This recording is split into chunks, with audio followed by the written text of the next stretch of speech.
Hello Gemini, Sun, Moon, Rising, and Venus signs. Kamusta kayo? Sana po'y nasa mabuti kayong kalagayan. Welcome back po sa Star Tarot. At kung bago kayo dito, welcome din po kayo. Please subscribe, like, share my videos, and leave me a comment po kung nakaresonate kayo. Gemini, ganda. Swerte. No? Suswertehin kayo sa pera. Meron jackpot, fortune, reward. So, possible, no, na talagang dadalawin kayo ngayon ng swerte at magdadala to sa iyo ng kaperahan.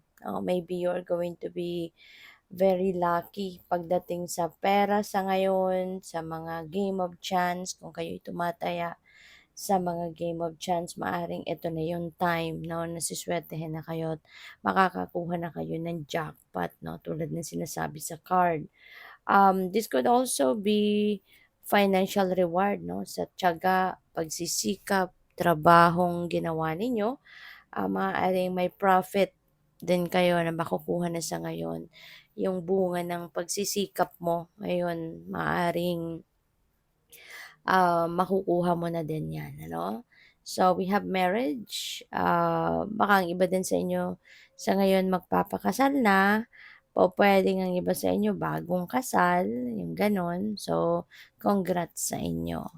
So, we have illness. Gemini, mag-iingat din kayo. Bawal magkasakit, di ba? Kaya para maiwasan ninyo, ano, yung pagkakasakit, make sure na lagi ninyong aalagaan ang inyong sarili. Take care of yourself, take care of your body, your overall health.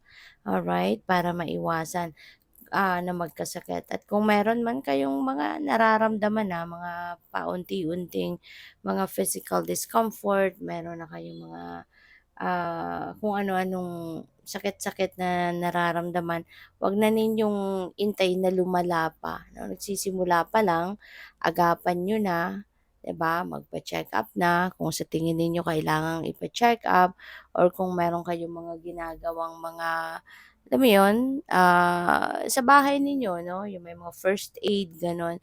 So gawin niyo na para maagapan at hindi na lumala 'no. So iwasan at kung meron man kayong sakit sa ngayon 'no, magpagaling kayo, magpagamot 'no, at kung ano sa tingin ninyo ang makakabuti sa inyong pakiramdam, 'yun ang gawin ninyo, okay. So we have overload, hala, baka overwork ang iba sa inyo. Gemini. So, make sure na talagang kayo ay magpapahinga din paminsan. Okay? Kasi baka sa sobrang trabaho ninyo, no? Baka nai-stress kayo, hindi lang yung isip ninyo ang maring nai-stress, kundi pati na rin yung katawan ninyo, physically demanding siguro yung trabaho ninyo at kung hindi kayo masyado nakakapagpahinga, talagang yung katawan ninyo ang magsa-suffer, 'di ba?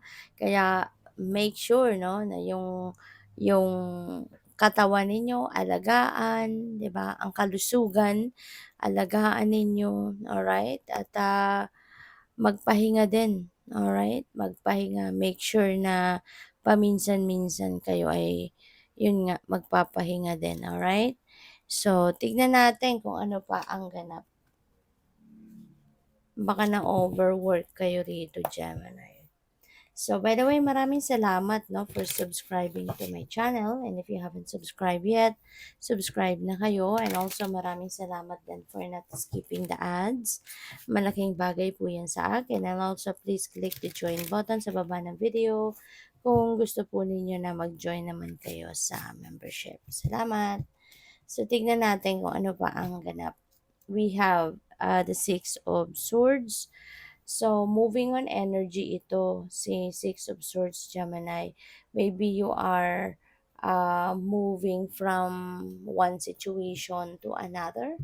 Pwede na, ang iba sa inyo rito is going to let go of something, no, na problema na lang ito sa inyo. Maybe you are letting go of something na alam mo yun, nagpapa-stress na lang sa'yo, nagpapahirap sa'yo. So, you're going to leave that behind you, which is good kasi kumbaga nagkaroon na kayo dito ng tibay ng loob, lakas ng loob, na talikuran at iwanan ang kung ano man ang sitwasyon na 'to na medyo pahirap sa inyo, hindi ba, Gemini? So, what else? We have the Four of Swords. Four of Swords, pahinga din, ano, Gemini. So, napakalakas ng panawagan sa inyo rito, no, na kailangan mo talaga magpahinga. Kailangan mo ng mag-replenish ng lost energy mo, kailangan mong mag-relax, alright? Kasi baka talaga, no, pagod na kayo. Maybe talaga nakakaramdam na kayo dito ng physical, mental, and emotional stress, okay? Kaya kailangan mo ngayon nagpahinga, magmuni-muni ka, magnilay-nilay ka. It's time for rejuvenation and recuperation, okay? So, yun ang sana i-priority muna ninyo ngayon, okay, Gemini? We have Page of Pentacles. May good news na paparating. For some of you, this could be related to money. So, maari, no, na yung swerte na yan, maaaring yan talaga ay mangyayari, dadating sa inyo, Gemini, at mababalitaan mo na baka, yun nga, meron kang panalo or baka mababalitaan mo na siguro meron daw napipick up na loan kung ang iba sa inyo may in-apply ang loan. So, po pwedeng ngayon, ano, makukuha mo na yan at maaaring meron kayong mga dealings, transactions, financial transactions na siswertehin kayo at makukuha mo yung deal, makuklose mo yung deal, something like that. So, pwedeng may ganon. Alright? Pwede rin, no? Opportunity ito. Pwedeng opportunity for a new job, opportunity for a more lucrative career, job, mga ganon. Or pwedeng meron ditong mga let's say training workshops na pwedeng may offer sa'yo na magiging daan din para kayo ay mas lalong umasenso, 'di ba? Lalong ma-promote kayo, yung mga gano'n ba. So, we have the Magician. This is a new beginning energy. So, meron kayong magsisimulang bagong ganap sa buhay sa ngayon. And this could be related to your goals, to your heart's desires, to your dreams, na kung dati, no, hindi ninyo ginagawa kasi baka, alam mo yun, nagkukulang kayo sa resources or baka kulang kayo ng tiwala sa sarili mo, mga ganon, baka pinagdududahan mo yung kakayanan mo noon, ano, pero ngayon hindi na. That's going to change kasi mas magiging malakas na ang loob mo sa ngayon at maaaring mas magiging positibo, optimistic na ngayon ang isip mo at